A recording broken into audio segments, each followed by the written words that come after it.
नमस्कार प्यारे छात्रों। आज हम आपको बताएंगे प्रश्नावली 14 सांख्यिकी जिसके इम्पोर्टेंट पर्सन। तो आप सभी का स्वागत है हमारे YouTube channel Atmaram science academy पे।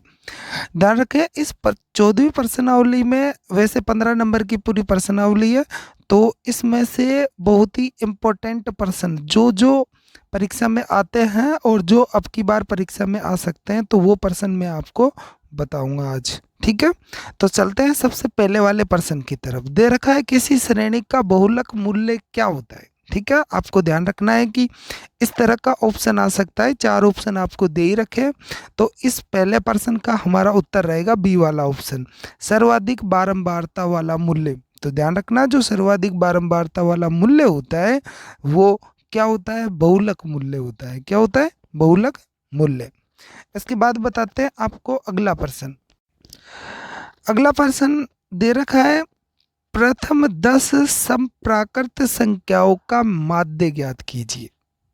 ठीक है, अब आपको माध्य ज्ञात करना आना चाहिए। वैसे मैं बता देता हूँ क्या होता है, परीक्षणों का योग बटा परीक्षणों की संख्या। अब प्रथम 10 सम संख्याएं कौन कौन सी होती है आपको इतना तो पता है ही वैसे। ठीक है, अब माध्य ज्ञात करने में कुछ भी नहीं करना, बस प्रथम 10 सम संख्याओं का क्या करना है, योग करना है और बटे में कितना लिखना है, 10। ठीक है, क्योंकि 10 संख्या है ये, और टोटल योग करने पर कितना होता है यहाँ पे 110। ठीक है, और 110 में अगर 10 का भाग दे तो उत्तर कितना आएगा हमारे पास में, 11 आएगा। ठीक है, यहाँ पे जो बटे में नीचे 2 लिख रखा है ना, ये गलत है। ठीक है, तो बटे में कितना आएगा, 10 आएगा। अब बताते हैं आपको अगला प्रश्न। देखो अगला जो प्रश्न है ये 1 नंबर का प्रश्न पूछ सकता है। इसमें आपको कुछ नहीं करना है, बस प्रश्न को पढ़ के समझ के डायरेक्ट उत्तर बताना है इसका। ठीक है, दे रखा है बंटन 3 5 7 4 2 1 4 3 4 का बहुलक लिखिए। अभी अभी मैंने आपको पहला प्रश्न बताया था कि बहुलक क्या होता है, तो सर्वाधिक बारंबारता वाला मूल्य। यानी कि इस तरह के प्रश्न अगर आएगा तो उसमें देखना है कि कौन सी संख्या बार बार आ रही है। तो यहाँ पे आपको पता है उपयुक्त उत्तर में लिख रखा भी है, उपर्युक्त बंटन में 4 सर्वाधिक 3 बार आया है। यानी कि जो संख्या बार बार आए या फिर सबसे अधिक बार आपको दिखे उसे ही हम क्या कहते हैं, बहुलक कहते हैं। क्या कहते हैं, बहुलक। तो इस प्रश्न का उत्तर हमारे क्या हो गया, दूसरे वाले का 4 हो गया। तो बहुलक कितना आएगा, 4। अब बताते हैं आपको अगला प्रश्न, तीसरा। दे रखा निम्न बंटन का माध्यक लिखिए। ध्यान रखना परीक्षा में ऐसा प्रश्न आ सकता है वैसे। ठीक है, तो अब ये मत कहना कि ये प्रश्न कहाँ से आ गया, किताब में तो था ही नहीं। ठीक है, लेकिन आप समझ लो अगर किताब में नहीं पढ़ा तो आपको इस तरह की सारणी दिखेगी। ठीक है, पहले लिख रखा एक्स। ठीक है, एक्स को अपन वर्ग चिन्ह भी कहते हैं, मध्यमान भी कहते हैं। ठीक है, और सी एफ, सी एफ क्या होता है, संचयी बारंबार। यहाँ पे आपको तीसरे प्रश्न में माध्यक ज्ञात करना है। आपको पैसे पहले ही बता दिया कि सी एफ होना जरूरी है। ठीक है, जब भी हम चाहे बड़ा प्रश्न हो चाहे छोटा प्रश्न हो, अगर माध्यक ज्ञात करना है तो सी एफ की सारणी जरूर बनानी पड़ती है हमको। ठीक है, अब यहाँ पे सी एफ में लास्ट में कितना आया, 10। आपको क्या करना है कि यहाँ पे जो लास्ट में संख्या है ना 10, इसका क्या करना है, आधा। अब 10 का आधा कितना होता है, 5। और यहाँ पे देखना कि 5 से बड़ी अपन को क्या है कि सी एफ संख्या लेनी है। अगर मान लो 5 ही हो तो फिर क्या करें, तो 5 ही लेना है फिर तो। ठीक है, यहाँ पे हिंदी में नीचे लिख भी रखा है कि 5 संचयी बारंबारता 5 में आता है, जिसका मूल्य यानी कि उसके सामने x का मान देखना है, कितना है, 6। इस तरह से इस प्रश्न का माध्यक कितना हो जाएगा, 6 हो जाएगा। ठीक है, अच्छे से पढ़ लो, परीक्षा में आ जाए तो ये मत सोचना कि भाई ये प्रश्न तो अपन ने पढ़ा ही नहीं था। ठीक है, अगला चौथा प्रश्न देखो, ये भी आपको थोड़ा सा अजीब प्रश्न लगेगा लेकिन समझने की कोशिश करना आप। दे रखा है चौथा प्रश्न, निम्न बंटन में पी का मान लिखिए। किसका, पी का। अब पी आपको दिख रहा होगा। ठीक है, हाँ, तो ध्यान रखना पी कैसे आया। आप अब पी का मान कैसे आएगा, देखो सी एफ वाली सारणी देखना एक तो, पहले तो सी एफ वाली सारणी में पी देखना और पी के नीचे की तरफ सी एफ का मान है कितना, 10, उससे पहले का मान कितना है 7, कितना है 7। बस कुछ भी मत करना, जो 10 है ना उसमें से आप 7 घटा देना, यानी कि पी के सामने बड़ी संख्या होगी और उससे पिछली वाली संख्या सी एफ वाली सारणी में से ही, ठीक है। यानी कि जैसे 10 के पीछे कितना है 7, तो 10 में से 7 गया तो कितना आया 3, तो ये किसका मान हो जाएगा, पी का मान हो जाएगा। ध्यान रखना, अगर पर्सन आया तो बड़ा सिंपल पर्सन आएगा इसी तरह से, तो आप ज्ञात कर सकते हैं, ठीक है। अब बताते हैं आपको अगला प्रश्न। अगले प्रश्न में दे रखा है पदों 5, 6, 7, 9 के और 20 का समांतर माध्य कितना है 11, तो के का मान बताइए। अब समांतर माध्य ज्ञात करने का सूत्र लिख रखा है इसने सॉल्यूशन में, पहले दे रखा है पदों का योग बटा कुल पद, ठीक है। तो पदों का योग का मतलब होता है जितने भी अपन को पद दे रखे हैं सबको क्या करना है, हमको जोड़ना है, तो देख लियो आप। और समांतर माध्य पहले से ही उसने दे रखा है 11, तो अपन ने 11 वैसा का वैसा लिख दिया। तो पूरी संख्या हमने लिख दी 11 बराबर 5 प्लस 6 प्लस 7 प्लस 9 प्लस के प्लस 20 और बटे में कितना 6। इसके बाद इसने क्या किया, वज्र गुणा, तो 6 को किससे गुणा कर दिया 11 से, कितना हो गया 66। और ऊपर की जो संख्या है टोटल जोड़ने पर आया 47 प्लस में के, तो प्लस में के को प्लस में ही रखना है, ये बात आप ध्यान रखें, ठीक है। ऐसे मत लिख दी ना 47 के, नहीं नहीं, प्लस के ही आपको लिखना है। इसके बाद 47 का क्या कर दिया पक्षांतर, तो यदि हम 66 में से अगर 47 को घटाए तो कितना आएंगे 19, तो के का मान कितना आएगा 19। अब इस तरह का प्रश्न परीक्षा में आता है, ठीक है, तो आप समझ लो इस प्रश्न को अच्छे से। हाँ, इसके बाद बताते हैं आपको अगला प्रश्न। अगला प्रश्न है, एक गांव के 32 परिवारों में से उसके सदस्यों की संख्या निम्न सारणी के अनुसार है। सदस्य संख्या दे रखी है और परिवार भी आपको दे रखा है इसने, ठीक है। अब देखो आपको एक बात बता दूं, कभी भी वो कोई सी भी अगर आपको सारणी बनी हुई अगर इस तरह से दिखे, जिसमें क्या है कि शुरू शुरू में एक्स एफ सी एफ अगर ऐसा कुछ भी लिखा हुआ नहीं है और हिंदी में ही सिर्फ लिखा है, तो ध्यान रखना उसकी जो ऊपर की सारणी होती है फर्स्ट वाली वो हमेशा एक्स की रहती है, जबकि दूसरी किसकी रहती है एफ की। यानी कि पहली वाली एक्स की और दूसरी वाली एफ, मतलब बारंबारता की, ठीक है। अब इसने इस प्रश्न में पूछा है कि बहुलक लिखिए। अब देखो आपको करना क्या है, सबसे पहले दूसरी सारणी में सबसे बड़ी संख्या देखनी है, तो जैसे ही हमने देखा तो कितना दिखा 10, ठीक है।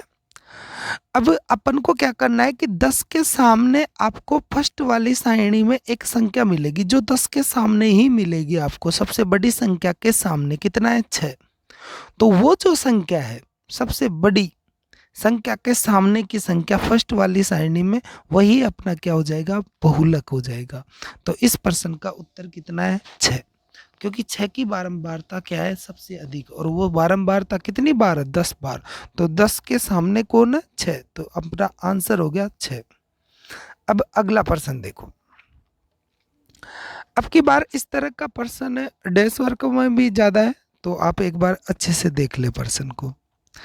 बहुलक के किसी प्रश्न को हल करने की एक स्थिति निम्न है, जेड बराबर 18 प्लस 15 माइनस 8 बटा 30 माइनस 8 माइनस 7 इंटू एच। उसने पूछा है बहुलक वर्ग की बारंबारता लिखिए, मतलब एफ लिखिए, एफ क्या लिखना है एफ। यानी कि कहने का मतलब ये है कि इस प्रश्न में आपको F1 का मान बताना है, किसका F1 का। तो आपको पता है ऊपर जब अपन सूत्र बताते हैं बहुलक ज्ञात करने का क्या होता है, L plus F1 minus F0, तो क्या F1 माइनस F0, तो F1 बताना है आपको। तो कितना है शुरू शुरू में देख लो ऊपर 15 है, कितना है 15, तो हमारा उत्तर कितना हो जाएगा इस प्रश्न का 15 हो जाएगा। अब बताते हैं आपको अगला प्रश्न। एक बात मैं आप सभी को बता दूं कि ये जो अपनी 14वीं प्रश्नावली है सांख्यिकी, इसमें 3 टॉपिक सबसे ज्यादा इम्पोर्टेंट है। पहला है समांतर माध्य, दूसरा है माध्यक और तीसरा है क्या बहुलक।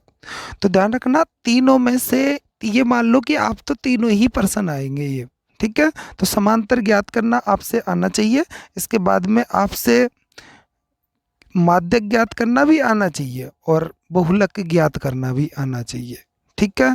पहली बात तो आप तीनों के सूत्र याद कर लो पहले तो अच्छे से, उसके बाद एक एक प्रश्न जरूर आपको हल करना आना चाहिए। कहने का मतलब आपसे तरीका आना चाहिए ज्ञात करने का। अब हम आपको कुछ सूत्र बता देते हैं जो इस प्रश्नावली के इम्पोर्टेंट है।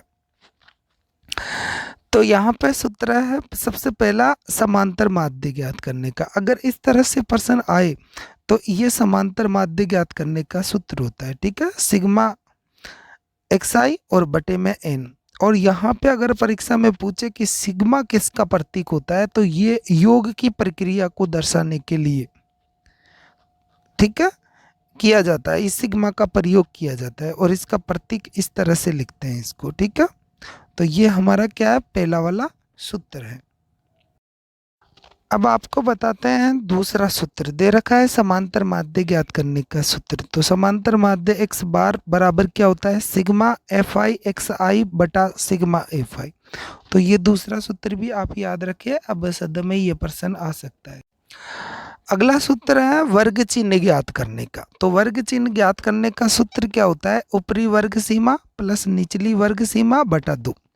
यानी कि जो वर्ग चिन्ह होता है, अब मैं आपको बता दूं, जैसे हमसे अगर अपन से अगर वो पूछे कि 0 से 10 के बीच वर्ग चिन्ह कितना आएगा, तो कुछ भी नहीं करना, बस आपको उन दोनों संख्याओं को क्या करना है, जोड़ के और उसका आधा करना है, ठीक है। जैसे अपन से पूछे 0 से 10 तक के बीच या फिर 0 से 10 की का वर्ग चिन्ह बताओ, तो 0 में 10 को जोड़ा तो कितना आया 10, और 10 का आधा कितना हो गया 5, तो 5 उसका आंसर आ जाएगा, ठीक है। तो ये वर्ग चिन्ह ज्ञात करने का सूत्र हो गया। अगला सूत्र है कल्पित माध्य विधि से समांतर माध्य ज्ञात करने का, ठीक है।